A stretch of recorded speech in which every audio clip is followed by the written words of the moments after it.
UP का election बहुत ही रोचक होने जा रहा है। 2027 में ये इलेक्शन है, लेकिन कहीं ना कहीं जो उसके फैक्टर्स हैं वो अभी से सामने आने लगे हैं।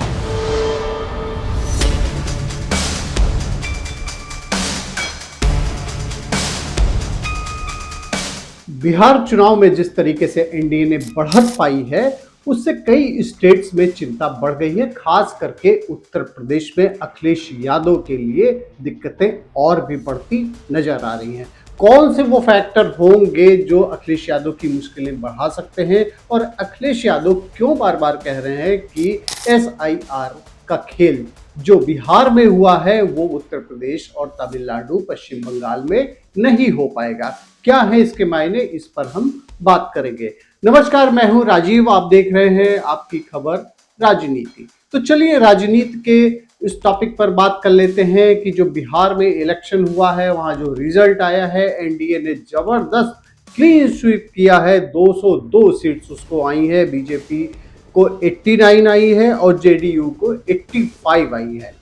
तो इस तरीके से जबरदस्त बढ़त आई है इसको, एनडीए को, गठबंधन को, और नीतीश कुमार एक बार फिर से उनके ऊपर भरोसा किया गया है। इसमें फैक्टर्स जो काम किए हैं उसमें खास करके जो मोदी फैक्टर है उसने काम किया है। मोदी पर लोगों को, बिहार की जनता को भरोसा रहा और डेवलपमेंट ने बड़ा काम किया है, क्योंकि इसके वजह से जो महिलाओं ने वोट्स दिए हैं, जो 10-10 हजार रुपए उनको दिए जा रहे थे, उस फैक्टर ने काम किया। और प्रधानमंत्री नरेंद्र मोदी ने अपने स्पीच में भी कहा था कि MY फैक्टर एनडीए का काम किया है, यानी कि महिला और यूथ।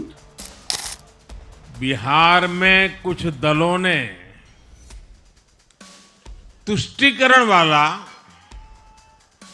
MY माय फॉर्मूला बनाया था, पर आज की इस जीत ने एक नया सकारात्मक MY माय फॉर्मूला दिया है, और ये है महिला और यूथ। जबकि आरजेडी का MY फार्मूला बहुत लालू यादव के समय से चला आ रहा है। मुस्लिम यादव का गठजोड़ कहीं ना कहीं कमजोर होता नजर आ रहा है, क्योंकि इस फैक्टर ने जबरदस्त जीत दिलाई है।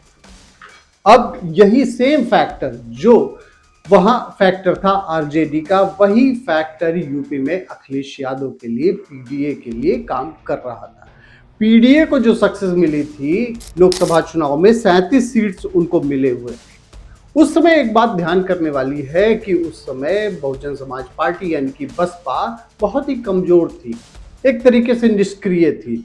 लेकिन उसके कारण, बसपा के निष्क्रिय होने के कारण, पीडीए में यानी कि अखिलेश यादव की समाजवादी पार्टी में कुछ न कुछ दलित वोट्स भी जुड़ते चले गए, और इस वजह से 37 लोकसभा की सीटें उनके पास में आ गई। अब स्थितियां पूरी तरीके से अलग हैं, क्योंकि बीएसपी एक बार फिर से एक्टिव हो चुकी है, और बीएसपी के एक्टिव होने के कारण जो वोट्स जुड़ रहे थे जाके समाजवादी पार्टी में, वह अब बीएसपी के साथ में जुड़ेंगे और भाजपा एक बार एनडीए गठबंधन फिर से मजबूत हो जाएगा। अखिलेश यादव ने ये जो कहा है कि एसआईआर का खेल यूपी में नहीं चल पाएगा, लेकिन उनकी चिंता ये बताती है कि इस वजह से ये फैक्टर जो है ये कहीं ना कहीं अखिलेश यादव को नुकसान पहुंचा सकता है। देखिए, यूपी में जो माइग्रेंट वर्कर्स हैं वो लखनऊ में और नोएडा जैसी जगहों में भी रहते हैं, जिनकी संख्या जो है झारखंड और बिहार से वो आते हैं। अब एसआईआर जब लागू होगा तो उसके बाद में जो इस तरीके से वोट्स है वो कटेंगे, और एक अनुमान किया जा रहा है कि 60 से 70 लाख वोट कटेंगे यूपी में, और यही अखिलेश यादव के लिए चिंता का सबब बना हुआ है। और अखिलेश यादव का मानना यह है कि इस वजह से कहीं ना कहीं दिक्कत उनको पैदा हो सकती है। और सबसे बड़ा एक फैक्टर और भी रहा कि जिस यादव वोट्स पर अखिलेश यादव को भरोसा है बिहार में, कहीं ना कहीं वह भी बढ़ता नजर आया। और योगी आदित्यनाथ की जो भी जनसभाएं हुई, उन्होंने जो नारा दिया था बटेंगे तो कटेंगे, इसके वजह से एकजुट वोट एनडीए के समर्थन में गए, और यह चिंता अखिलेश यादव के लिए भी हो सकती कि अगर यादव वोट्स भी अगर बट गए कहीं तो उनकी पार्टी का क्या होगा। तो फिर इस वजह से यूपी का इलेक्शन बहुत ही रोचक होने जा रहा है। 2027 में ये इलेक्शन है, लेकिन कहीं ना कहीं जो उसके फैक्टर्स हैं वो अभी से सामने आने लगे। आपका क्या मानना है कि अखिलेश यादव के लिए क्या भविष्य में दिक्कतें कुछ हो सकती हैं, या ये फैक्टर जो बिहार में काम किया वो यूपी में नहीं काम करेगा?